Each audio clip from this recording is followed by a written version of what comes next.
everyone, it's Rachel Smith with Compass Real Estate up here in Big Bear Lake. I am your go-to guide for all things real estate in the mountains. Today we are diving into a topic many of you have asked about, the cost of short-term rental permits. So buckle up and let's talk about permits.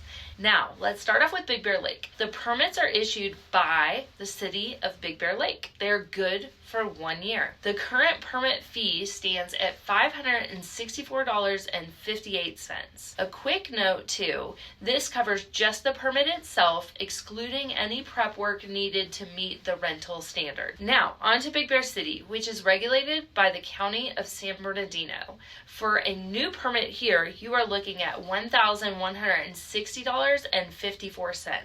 For those that need a renewal, it's $904.93. And if you are transferring to a new management due to a new 24/7 letter, there is an extra fee of $255.63. These are also only good for 1 year. So there you have it, the breakdown of short-term rental permit costs in the mountains. Remember, these fees are just for the licenses themselves. If you have questions or need to know more information, please just drop a comment below and don't forget to reach out if I can help in any way. Talk to you soon. Bye.